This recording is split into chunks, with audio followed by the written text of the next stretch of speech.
Sin peros. Un momento de compartir, aprender y disfrutar. Espera lo inesperado con la licenciada Susana Rasinski.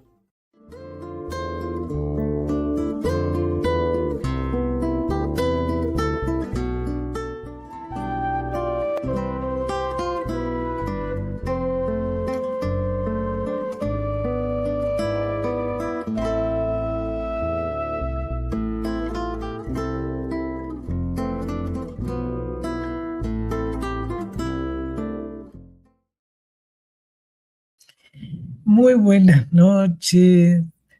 Hoy tenemos una nueva invitada al programa con un tema que me pareció muy interesante, su mirada. Ella es Silvia Oms. Bienvenida, Silvia. Hola, Susana. Gracias por la invitación. No, me pareció muy interesante porque Silvia, el título que eligió para el programa, ¿no? La histeria digital. ¿Qué es eso? ¿Qué significa la histeria en la era digital? ¿Por qué se te ocurrió esto? Hace tiempo que estás investigando. ¿Y por qué? ¿Hay una histeria nueva? ¿Qué histeria hablaba Freud? ¿Cuál es la histeria de ahora?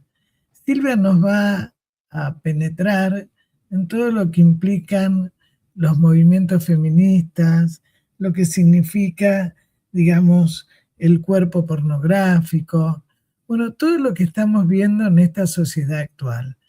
Ahora, ¿por qué utilizaste eso? ¿Se te ocurrió, digamos, histeria en la era digital? Todo un tema que da a pensar y a discutir. Bueno, la histeria en la era digital. Primeramente, podemos retrotraernos a lo que Freud consideraba histeria, ¿no? Por un lado, los síntomas que descubría Freud, que tienen que ver, porque también se mantiene la histeria freudiana, con representaciones inconscientes que no salían a la luz y que se expresaban de manera simbólica a través del cuerpo. Por ejemplo, el caso típico de Isabel de R., que ella tenía un interés erótico en el cuñado, pero había una prohibición de dar ese paso y el síntoma conversivo era la dificultad en la pierna para dar ese paso, que expresaba por un lado el deseo de darlo y por otro lado la interdicción. Bueno, muchos se preguntan si ese tipo de histeria, por ejemplo, hay un filósofo coreano muy conocido, Han, se escribe H-A-N, muy conocido, un importante divulgador, que él dice que la histeria ha desaparecido porque era un cuadro que pertenecía a una sociedad disciplinaria, como era la freudiana, una sociedad donde se prohibía la sexualidad. Y entonces, en esta sociedad, cuando no hay prohibición, como en la época de Freud, la histeria tendría que haber desaparecido. Y él dice prácticamente que la histeria desapareció. También los discursos feministas consideran que la histeria es una mala palabra, en el DCM tampoco aparece, y yo creo que sigue existiendo bajo otra modalidad que un poco tiene que ver con algo que plantea Freud cuando dice que el deseo histérico es el deseo de mantener siempre un deseo insatisfecho. Entonces considero que las redes acrecientan ese deseo porque llevan las redes en su vinculación con el capitalismo, llevan a que nunca nada sea suficiente. Entonces hay que seguir explorando y a medida que se explora, cada cosa produce insatisfacción porque el mercado mismo lleva a que nada satisfaga para poder satisfacer el mercado. Es decir, como ocurre con los celulares o con los objetos. Hay que desecharlos para que se puedan adquirir otros nuevos, que ni bien se tienen en las manos, se desechan. Entonces, el mercado promueve un deseo insatisfecho para que pueda seguir su curso. Sí, También nosotros lo tenemos, digital lleva a lo que yo llamo histeria de navegación, que sería un tipo de histeria donde la mujer y también el hombre histérico navega por Internet con el afán de encontrar eso que busca y que nunca lo va a encontrar justamente en las redes. Lo que va a encontrar es una desorientación y una ausencia de brújula, podríamos decir, que es algo que caracteriza al sujeto actual.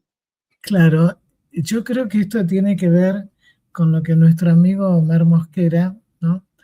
Habla del super yo productivo, que es en este momento, ¿no? Donde exige demandas pulsionales, no hay capacidad de espera, no hay frustración. Entonces, ¿qué ocurre? No se hacen los duelos, no hay castración, no hay falta. Entonces, lo que bien explicabas vos, Silvia, que toman algo como un objeto y es un ratito. Tenemos otro autor francés que es Esmaja, que él habla autocalmantes del yo, esclavos de la cantidad. Es decir, donde la persona cada vez más se vuelve adicta a lo que son las redes, lo que es la IA, digamos, los objetos, donde se toma al objeto como lo único que lo puede calmar, pero es un ratito.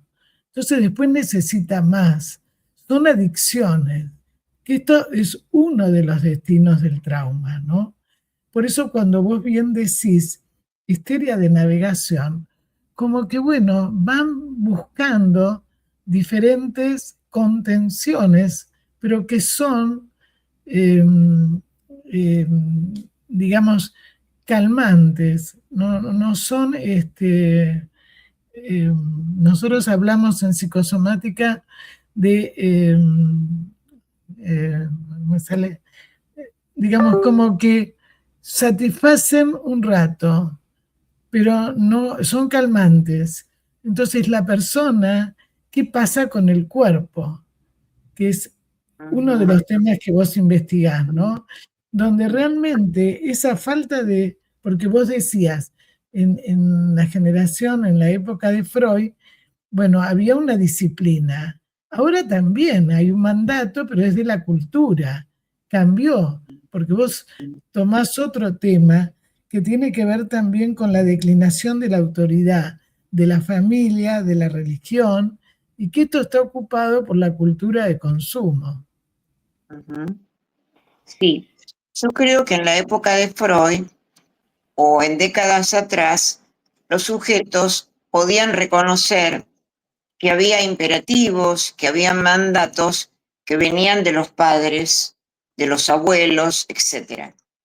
Hoy en día, lo que no se reconoce es que no se reconocen esos imperativos porque se transforman en interiores, es decir, que el sujeto no se da cuenta cómo es esclavo de mandatos. Digamos, en las épocas pasadas se podían localizar los mandatos. En la época actual no, porque el sujeto cree que son propios. O sea, el sujeto que está todo el tiempo con el celular cree que es autónomo, ¿no? Que él va hacia el objeto y que es su propia voluntad la que lo lleva. Está probado que no. Está probado que ocurre lo mismo que planteaba un adicto al opio cuando decía, es la pipa la que manda, soy tomado por la pipa, ¿no? Bueno, hoy en día podemos decir lo mismo, soy tomado por el celular. Bueno, Heidegger, cuando veía, digamos, el auge de la técnica, decía, hay que decir sí y hay que decir no, porque se daba cuenta, y lo que diría en la época actual, ¿no? Con la llegada del televisor se daba cuenta cómo el sujeto podía ser cooptado, ¿no? Bueno, yo no sé si hoy se puede decir sí y se puede decir no. Cada vez es más difícil decir no. Decir no sería tener autonomía frente a todos estos mandatos, como por ejemplo, vive nuevas experiencias, vive intensamente, no te pierdas nada en la vida, sé feliz, como imperativos, ¿no? Que no se sienten como exteriores, sino que el sujeto cree que son propios, ¿no? Entonces, es lo que vos decías, Susana, en relación a vivir intensamente. Actualmente sabemos perfectamente que estamos en una confitería y hay un bebé y los padres pueden llegar a darle el celular para calmarlo. O sea que estamos generando adicciones desde los primeros años de vida. Y ahí voy a otro programa tuyo que me resultó muy interesante acerca de la importancia de la lectura, ¿no? Como, porque hay diversos tratamientos frente a esta locura global, podríamos decir, que en realidad estamos todos tomados por esta locura, ¿no? Es algo como increíble en ese punto. Nos levantamos y lo primero es el celular para chequear, ¿no? Si tenemos algún espacio propio, algún recurso, lo podemos dejar un poco, ¿no? El sujeto que no tiene recursos toma al celular como parte de su propio cuerpo, como el objeto transicional de Winnicott. Bueno, justamente el ejemplo que vos diste es un bebé de 15 días, vino la mamá con el bebé y me dice, no toma la teta, se pone duro. Sí, porque está percibiendo que vos no estás bien. Y ahí actué un poco de objeto transicional, ¿no? El bebé está bien en este momento. Pero bueno, obviamente que el niño, el bebé, no tiene la palabra, pone el cuerpo. Entonces nosotros vemos cada vez más patologías muy graves en bebés. O sea, estoy hablando de cáncer, estoy hablando de leucemia, estoy hablando de, aparte de la droga que está trayendo trastornos neurológicos muy serios, porque las mamás empiezan a tomar alcohol y cocaína y marihuana, otros estupefacientes durante 10 años y cuando quedan embarazadas tienen trastornos. O sea, es muy grave porque lógicamente que digamos, cuando vos decís no hay un sometimiento, digamos, adictivo a todo esto de las redes, entonces no llegan a disfrutar. Nosotros hablamos de goce polimorfo, ¿no? Es decir, es como que lo vemos permanentemente en las parejas, en las relaciones interpersonales. O sea, bueno, voy a hacer esto como experiencia, ¿no? Así, te digo palabras de una paciente, ¿no? Es todo como una experiencia y se incluyen situaciones muy graves, muy peligrosas. Por eso también han aumentado las infecciones venéreas, ha aumentado un montón de patologías, porque la gente no se cuida. O sea, no hay noción de su cuerpo, ¿no? De lo que Exacto, significa. exacto. Hay dos cuestiones que vos señalás como importantes, ¿no? Pero, El perdón, antes celular, de, vos estabas sí, hablando, para que no quede, la importancia también de la lectura, pero de la lectura junto con el adulto, porque los padres dicen, no leen nada, yo no sé, nosotros leíamos todo y los chicos no, pero leían junto con los chicos, contaban un cuento, hay libros en la casa, no. Entonces, todo esto, ¿cómo implica el no saber leer, aparte del sistema educativo, de los planes de educación, etcétera, etcétera, ¿no? bueno, por un lado, hay varias cuestiones que planteas. Bueno, por un lado, el tema de bueno, el libro, digamos, como un recurso fundamental. Diría yo que el tema de los aparatos del celular y en los niños y también en los adultos, pero lo más peligroso es en los niños porque se va generando un cuerpo hiperkinético. O sea, yo en varios libros trabajé cómo el sujeto actual eh, entra en una suerte de maquinismo y de aceleración donde su cuerpo se asemeja al de una máquina, ¿no? Cuando uno dice no te cuelgues, prende el motor, acelera, bueno, todas esas dichos tienen importancia porque hablan de cómo el cuerpo propio va adquiriendo progresivamente el estatuto de una máquina y no nos terminamos de dar cuenta. Inclusive también el tema del Viagra en los jóvenes, porque los jóvenes en momento de tanta intensidad sexual necesitan reforzarlo con el Viagra para no fallar, ¿no? En el sentido de que están tomados por ese ideal de exigencia tipo máquina, ¿no? Porque un ser humano tiene erección, deflación, digamos, es algo que caracteriza a lo humano, ¿no? La máquina no falla en ese punto, bueno, en algún momento falla, pero el tema es que no falle. Entonces el cuerpo va adquiriendo esa dimensión de máquina, donde también aparece en las adicciones a la pornografía.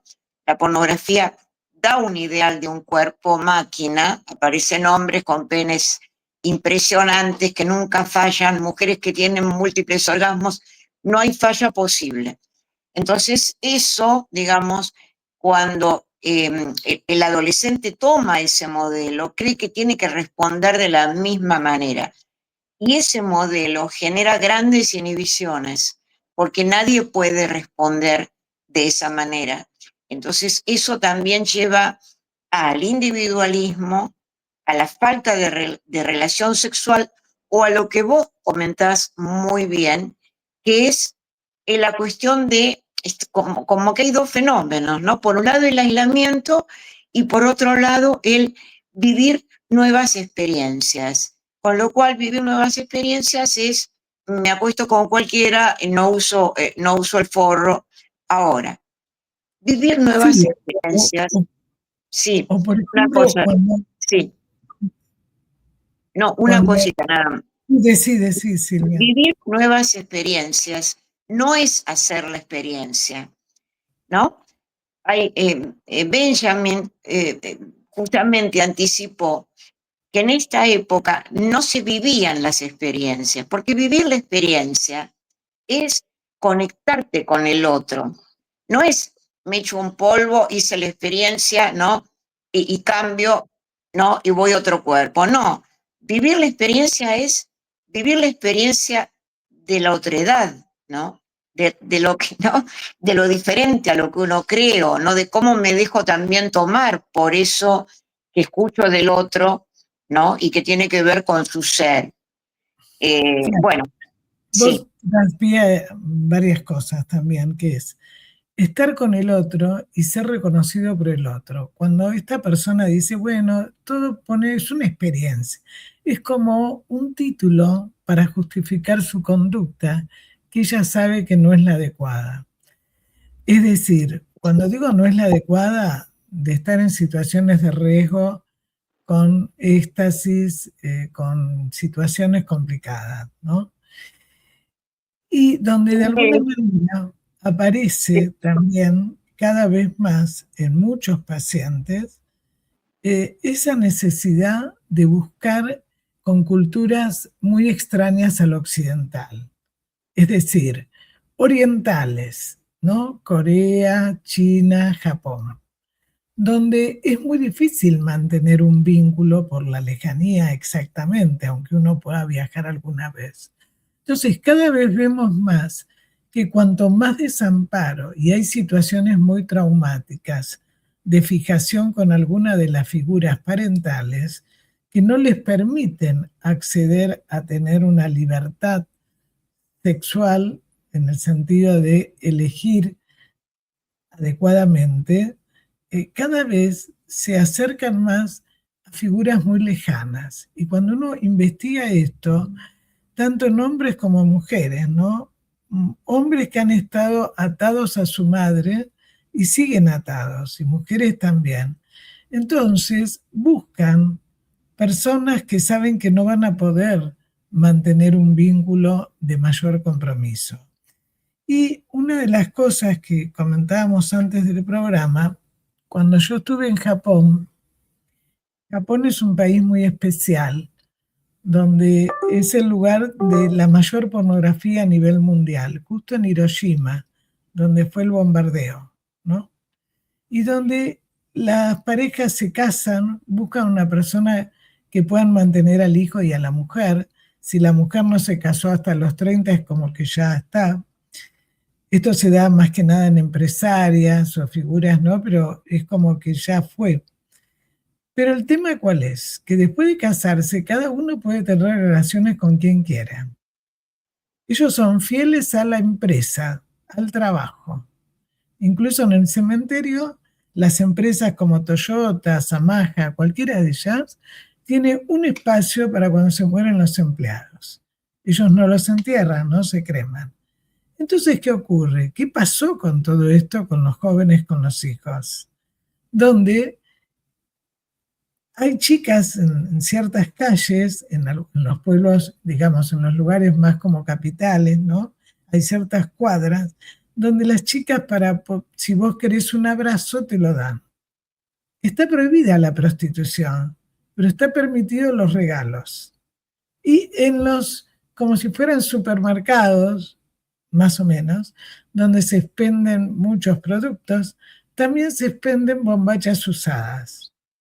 O sea, todo este tema de objeto, ¿no? Por eso, así como ellos tienen esto, que por supuesto influye para tener suicidios cada 15 minutos, y sabemos que la depresión y el suicidio es un problema a nivel mundial en este momento, ¿qué pasa? Ellos son muy ordenados en la limpieza, en el agua podés tomarlo donde vos quieras, no te cobran, en el tránsito, en los servicios públicos. Pero aparece todo esto. Entonces, ¿qué es lo que vemos nosotros? La palabra que no me salía, que es objeto restitutivo. ¿Cómo por ahí se toma como objetos cualquier adicción? Como que, bueno, en un momento me van a calmar, pero después me vuelvo a sentir vacío. Y todo esto lleva a cómo la gente se aburre. Vos decías la dependencia que tienen en algunas cosas. Por ejemplo, yo lo veo acá, mucha gente con la plataforma de Rappi Ya, donde tienen un botón, como me dice un paciente, no puedo, Susana es más fuerte que yo. Yo pido y ya está. Por supuesto que esto crea obesidad, dependencia, gastos que cuando llegan las facturas de lo que gastan, porque no hay noción de lo que se gasta, porque después lo pago, ¿no? Sí, pero sí, bueno. Sí, sí, está como muy de moda, digamos, explorar sitios, ¿no? Estoy de acuerdo con vos. Por ejemplo, muchos jóvenes ahora van a Japón, ¿no?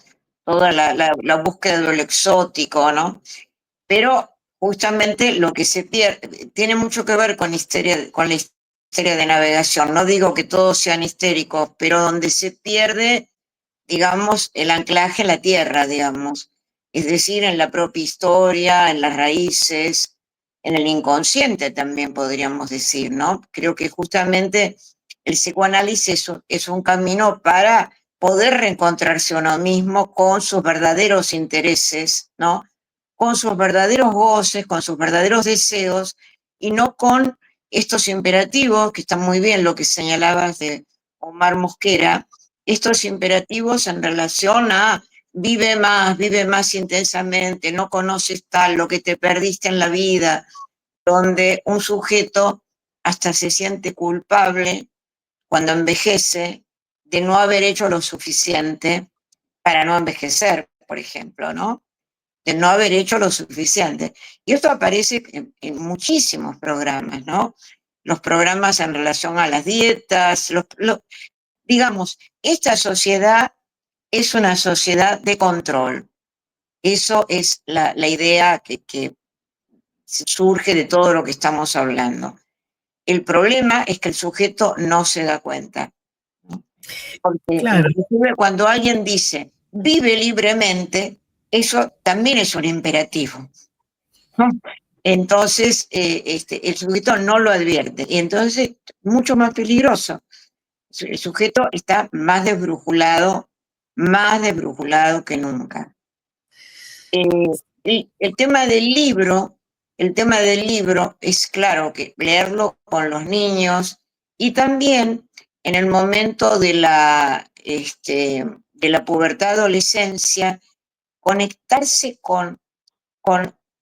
no dar a chico cualquier cosa, sino conectarse con ese momento de la vida, ¿no? A mí me ha ocurrido con mi nieta, que por ahí empezó a leer libros, viene una fila, digamos, una chica de su edad muy entusiasta por comprar un libro, una colección que se llama Caídos del Mapa, que no tenía gran valor literario, pero a ella le encantó y de esa manera se fue adentrando luego a otro tipo de retrato de Dorian Gray, bueno, Jane Eyre, todos esos libros después clásicos, pero conectarse, creo que el punto es poder conectarse con el niño, poder conectarse con el puber, con el adolescente. Y el libro es un recurso para mí fundamental. El tema es que en este momento la mayoría de los chicos no saben leer ni escribir.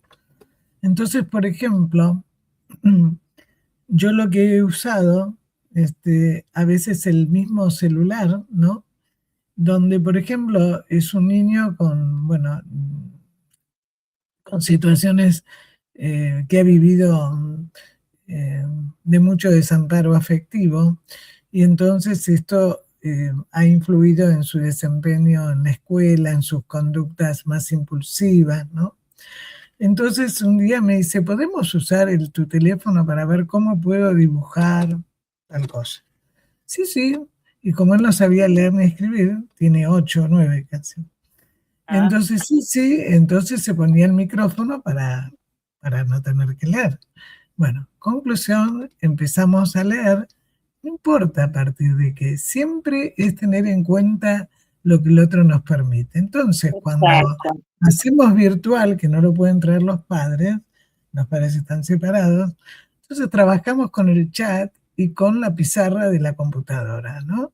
Entonces yo le ponía... Eso es darle otro uso, darle un uso adecuado a nuestros fines, no adecuados a lo que... Claro, muy bien.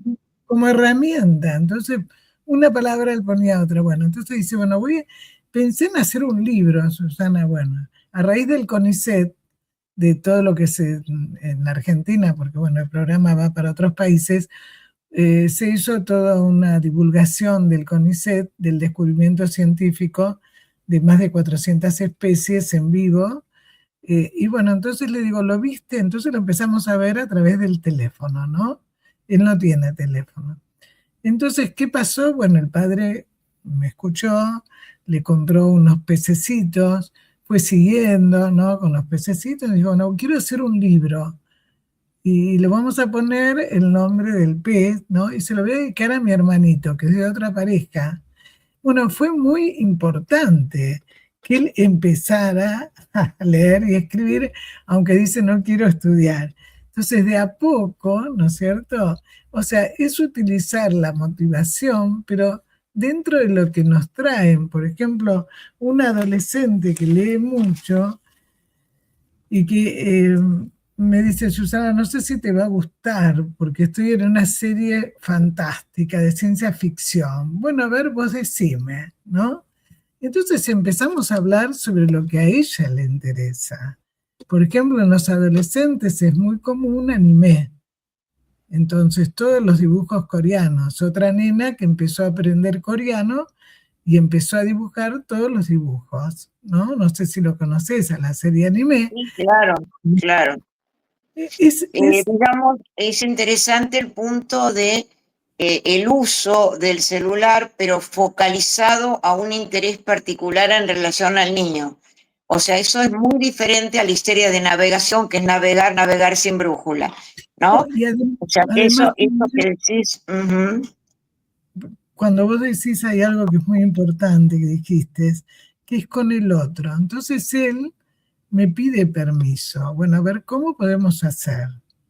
O sea, lo hacemos juntos. a ver, esta experiencia que por ahí no tuvo adecuadamente, bueno, es empezar a tener una nueva experiencia con el terapeuta y que de alguna manera, o lo mismo la persona que pide Uber a cada rato y viene en Uber y con la llamada, digamos, a la comida, ¿no? Entonces me dice, sí, calculé mal, ¿no? Entonces depende de dónde esté el Uber. ¿Qué quiero decir con esto? Terminan dependiendo, se reactualiza la misma dependencia adictiva y fusionada que tuvieron con la madre o el padre. Y eso la persona no se da cuenta. Por eso también, en la última investigación que hubo de Sander, que tuvimos muy buen encuentro, donde se habló de la influencia que tiene lo subjetivo en la modificación del cerebro, que es distinto a lo conductista. Entonces, en este momento se está trabajando en neurociencias con psicoanálisis. Claro, claro, sí, sí, sí, sí. Bueno, y otra cuestión que me parece también importante en relación a el cuerpo, lo que vos planteabas, vinculado con el cuerpo en la era digital, es observar lo que ocurre con las parejas, con el uso de las pantallas y de los celulares, ¿no? Bueno, por un lado, el tema de, es una época donde justamente como el imperativo es que lo nuevo es siempre mejor, lo cual es una locura, ¿no? Pensar así, ¿no? Lo nuevo es como que los sujetos quedan transformados de alguna manera, por ejemplo, en celulares, ¿no? En el sentido de una mujer nueva va a ser siempre mejor que la anterior, y cuanto más joven, mejor, ¿no? Bueno, después aparecen otros problemas con la mujer más joven, pero bueno, eso siempre es visto como lo mejor y mucho más si se la puede presentar en público. Lo mejor siempre está vinculado con lo nuevo, lo cual eso estimula la infidelidad.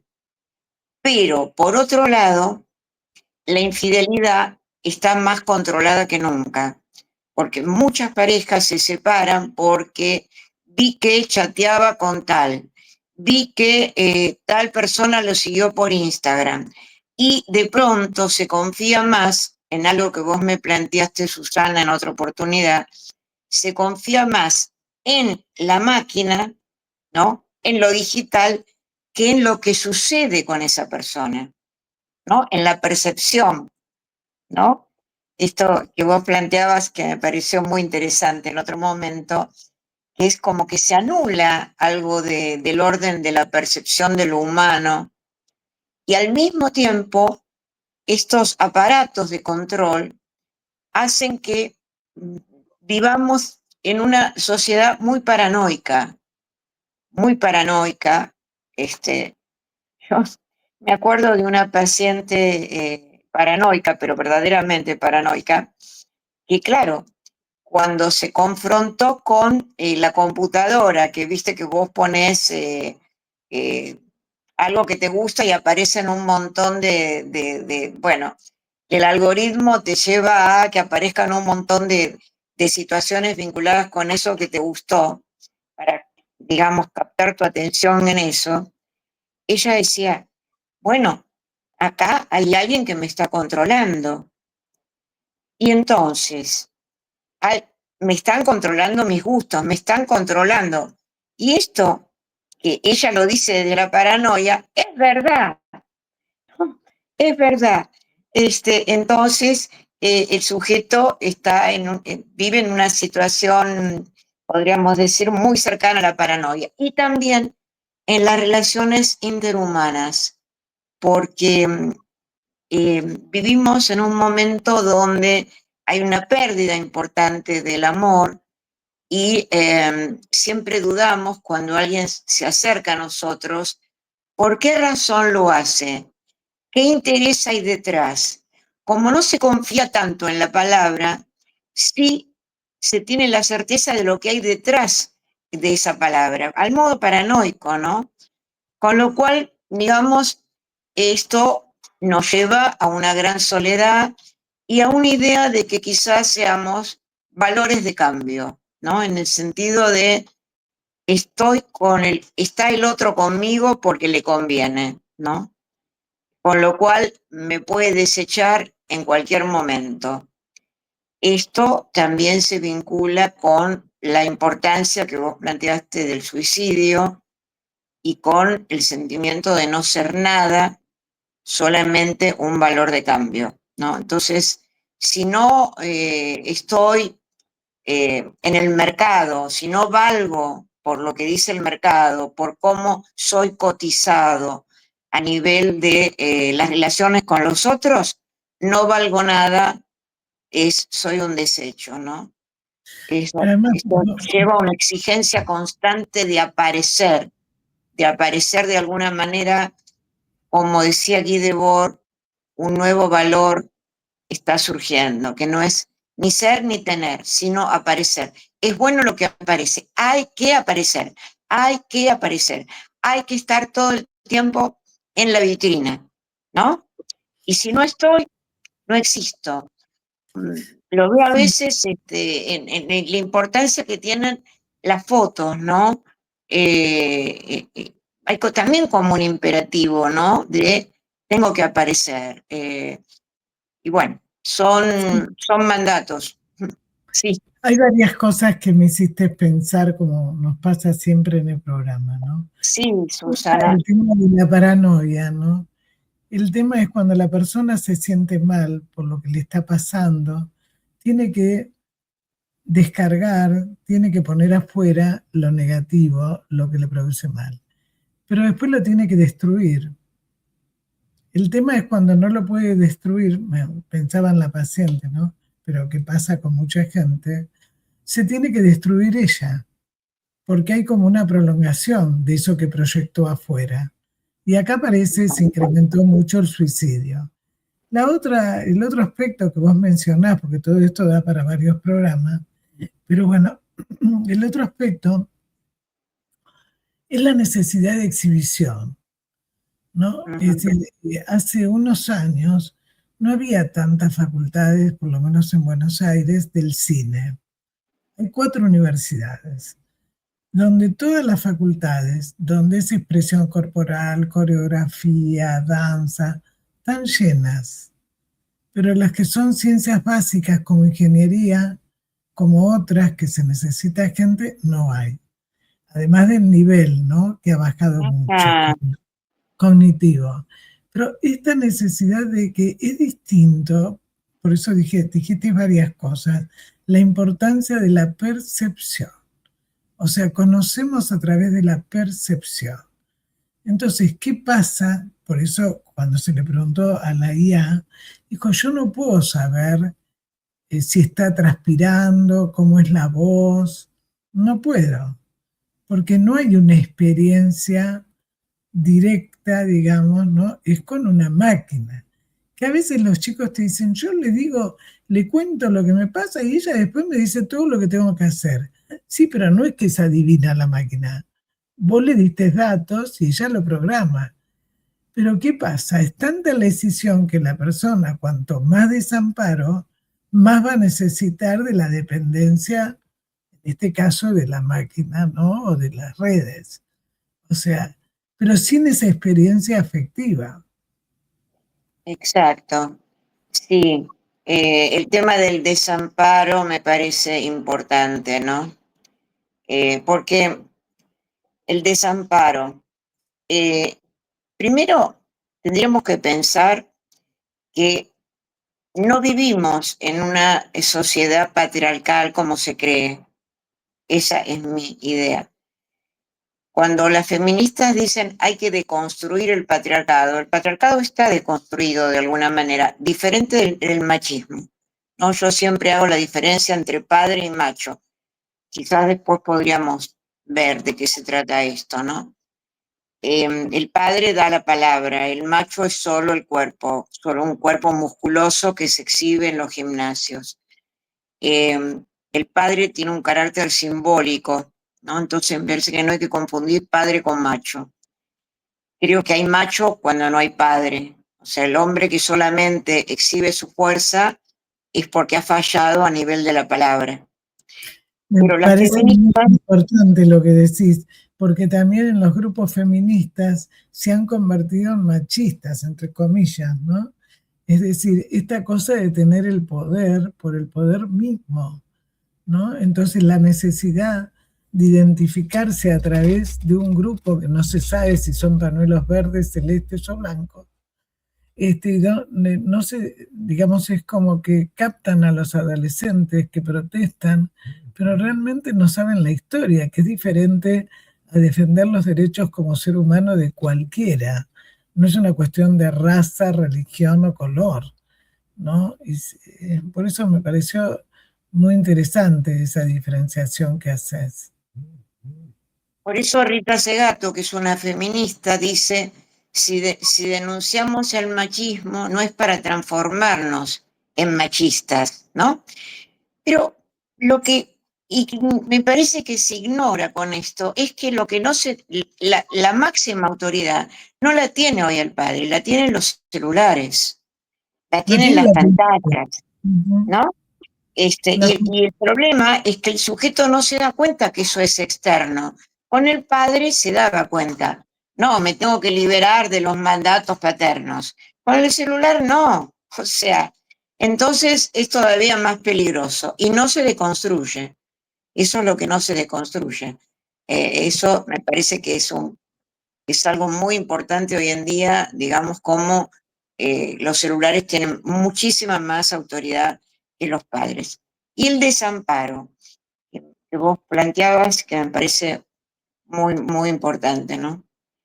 Creo que el desamparo, que lo que nos salva del desamparo estructural, bueno, fundamentalmente es el amor, ¿no? Cuando no, ya no tenemos, no estamos todo el tiempo siendo amados, ¿no? Pero hemos tenido, sí, quien nos ha amado, ¿no? Lo cual es sumamente importante. Que pueden ser los padres, puede ser alguna figura, pero hubo una marca en relación al amor. Y luego, el amor, digamos, se va gestando a partir de una vocación. Yo creo que eso es este, la cuestión fundamental del educador, ¿no? Poder detectar la vocación de cada niño. Porque la vocación da un recurso, da como un resguardo frente al desamparo y hace que no nos quedemos perdidos en una navegación sin rumbo, digamos, ¿no? Lo que vos planteabas del niño, acotar el uso del celular para un interés más allá del celular. Y ahí tomo un cuadro de Hopper, que siempre me acuerdo de esto porque vimos ese cuadro con una amiga que falleció, estábamos en París, vimos ese cuadro que se llama Habitación de Hotel, y ella dijo, mirá, porque es una habitación donde no hay nada y hay una mujer y es un cuarto muy, muy austero. Entonces, ella dice, mira, Silvia, ahí está la soledad. Y yo le digo, no, hay un libro, ¿no? Porque la chica, y después ella me dijo, sí, está mirando una libretita. Bueno, pero está con algo que le concierne, ¿no? Eh, que no es lo mismo que el tema de la pantalla. Creo que hoy en día la adicción más importante es la adicción a la pantalla, porque es la más silenciosa, la más encubierta y la que provoca, la que tiene una incidencia sobre el cuerpo tremenda, tremenda, tremenda, porque no se puede dejar. Este, No, lo que pasa, me hiciste acordar cuando Borges decía que a él le gustaba más que lo recuerden como lector. ¿Y cuál era la diferencia entre lector, que era más lector que escritor?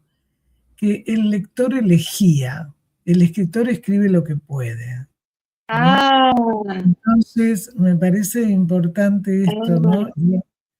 Con los chicos, me acuerdo cuando yo estaba en el hospital en psicopedagogía, bueno, armaban entre todos algo, ¿no? Iban haciendo una oración cada uno en el grupo, se corregían ellos, no te entiendo la letra, es un desastre. yo no era la que corregía, eran los mismos pares. Entonces siempre se puede hacer. Lo que ocurre que en este momento, como por ejemplo los celulares le permiten incluso abreviar, no escriben, o sea, pone una palabra y sigue escribiendo, ¿no? Se han anulado incluso ciertos procesos neurológicos porque la gente no se acuerda, porque sabe que está el celular y recurre al celular para acordarse cómo tiene que ir a un lado, qué tiene que tomar. Es como un esto que vos preguntés, espera, saco el celular. Entonces, ¿qué pasa? Cuando uno lee, identifica, evoca, recuerda, fija, arma, se dan una serie de funciones, que todo eso se fue anulando. Vos Entonces, fíjate, Susana, fíjate esto. Cuando yo iba al colegio, primero era la cursiva, sí, claro, ¿no? La cursiva permite una articulación entre letra y letra. tal cual. Las otras letras no, quedan desarticuladas, ¿no? Bueno, no sé por qué se enseña tarde la cursiva, cuando tiene que ser lo primero. La cursiva lleva a una articulación, ¿no? El otro tipo de letra lleva a un aislamiento. Una fragmentación, bueno, yo fui una de las que discutió, Exacto. porque en todo esto, volviendo un poco al principio Sí, del programa, ¿no? Yo fui un tema con respecto al aprendizaje que fui una de las que discutió cuando se aplicó el sistema, porque no se dan, se anulan ciertos procesos y ciertas funciones psicopedagógicas, psicoevolutivas del chico. Pero a mí me parece importante también para que quede claro para los que nos escuchan, que cuando Silvia habla de histeria de navegación, ¿no? Y hablamos un poco de Freud, del caso de Isabel, hablábamos de represión. Y hoy en día no es represión, es escisión y desmentida. Por eso, cuando empieza a naufragar o a navegar, y a veces naufraga, es porque justamente son como fragmentos, ¿no? Que a veces pasa incluso durante la sesión, que un paciente se corta, sigue con otro tema, ¿no? Que forma parte del proceso lógico que se va viendo en un proceso terapéutico de poder integrar lo que vos dijiste a partir de la lectoescritura, ¿no? Me parece importante esa diferenciación, ¿no? Porque vos hablás incluso del cuerpo pornográfico, ¿no? O sea, de ese cuerpo que se exhibe, que se muestra, por ejemplo, en las plataformas para conocer a alguien, bueno, se muestra una pierna, se muestra un pubis, se muestra diferentes partes, y que incluso en las últimas exposiciones de Arteba son muchas exhibiciones fragmentadas, ¿no? Herramientas, un balde, una pared, con espacios muy grandes y que muestran realmente la fragmentación del yo, ¿no? Sí. Y esto también aparece en los síntomas que no, digamos, aparecen, yo en mi libro trabajé 3 tipos de síntomas que creo que caracterizan estas últimas décadas. Uno es la anorexia, otro es el cutting y otro es la transexualidad en la histeria, ¿no? Lo que es interesante es que, a diferencia de los síntomas clásicos que remitían a una escena infantil, que remitían al inconsciente, estos síntomas no remiten a nada. Digamos, no hay una cadena asociativa que los articule. Digamos, hay que producirla, ¿no? No está de antemano. El analista tiene que producirla, ¿no? Para justamente producir una red simbólica diferente de la red informática, ¿no? Y esto, ¿qué importancia? Tiene una importancia radical para los sujetos, digamos. En ese sentido, el psicoanálisis, bueno, es una de las mejores cuestiones frente a este mundo tan loco, ¿no? Para encontrar Sí, para encontrar la singularidad perdida, porque no, y además cuando vos decís que me parece muy bien esto que vos decís de los síntomas, de los cortes, eh, eh, eh, que aparece, digamos, porque es una forma de que la audiencia pueda comprender cómo puede observar, cómo se revela, ¿no? Lo que vos hablás.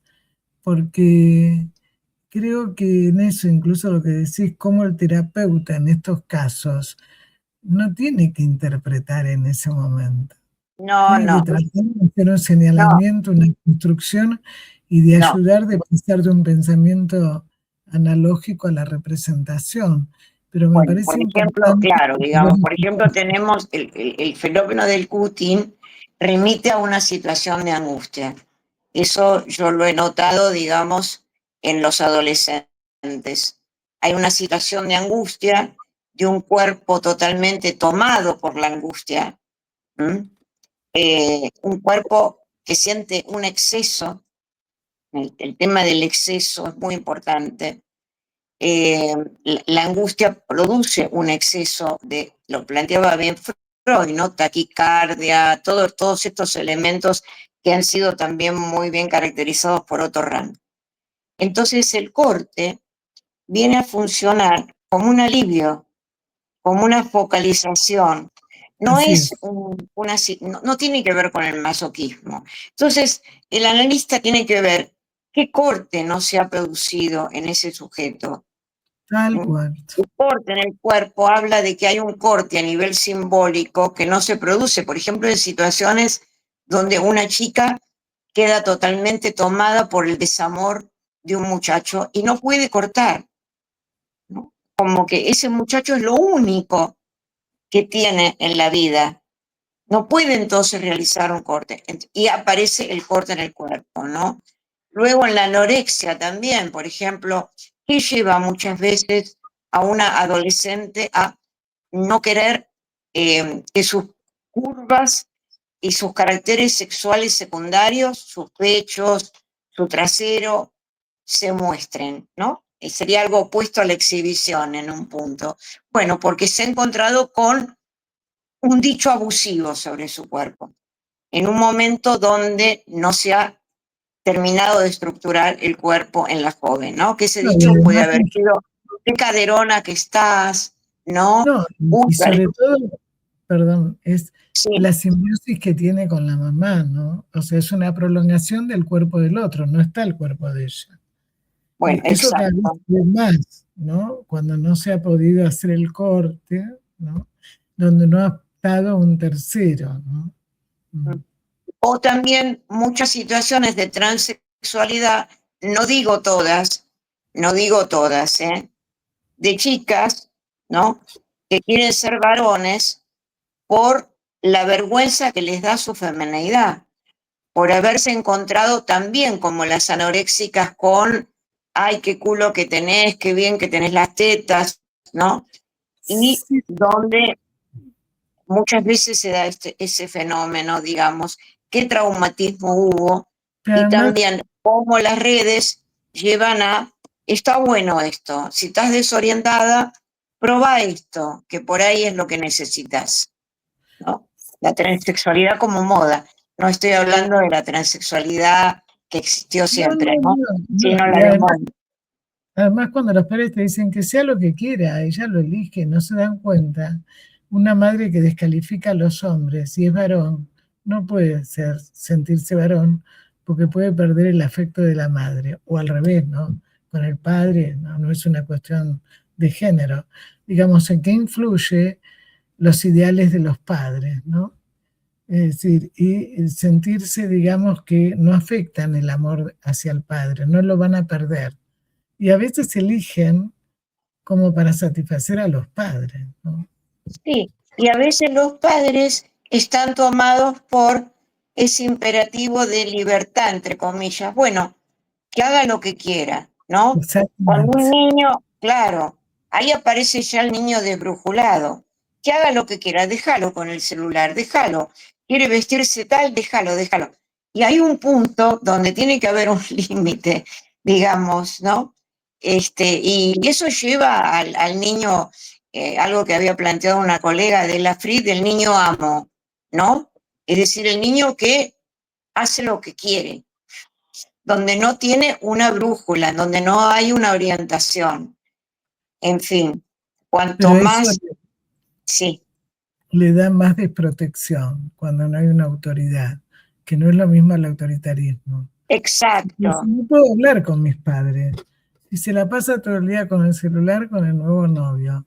O van al supermercado y los chicos eligen lo que llevan para la casa. No puede ser eso. O sea, hay una falta también de adultos, ¿no? exacto, Bueno, se nos exacto. fue el programa, Silvia. Te dejaría para cerrar el programa, que hagas un mensaje para la audiencia y te agradezco muchísimo y bueno, y nos veremos en otra oportunidad de este año, ¿sí? Bueno, el mensaje para la audiencia es quizás escuchar este programa, escuchar los otros programas que digamos, me parecen muy, muy importantes para poder orientarnos, ¿no? Orientarnos en relación a no quedar tomados por los imperativos epocales, por lo que Omar Mosquera llamó el super yo productivo, sino poder tener un momento quizás de cierta pausa, diría yo, de cierto recogimiento, ¿no? De cierta distancia con respecto a la era digital. Es cada vez más difícil, pero cada vez más necesario. No, no podemos evitarla, pero que sea tomado como una herramienta. Como una No, herramienta, claro, pero para una herramienta tenemos que tomar cierta distancia. ¿Para qué quiero yo esto? ¿No? La cuestión de focalizar. La era digital nos lleva a no poder focalizar. O sea, y por supuesto los imperativos en relación a vivir nuevas experiencias, vivir intensamente, no te pierdas nada. Por no perderme nada, me pierdo a mí mismo. muchísimas gracias, un Bueno, abrazo. gracias a vos, Susana. Muy Un bien. abrazo. Gracias.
Sin peros.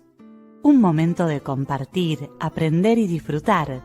Espera lo inesperado con la licenciada Susana Rasinski.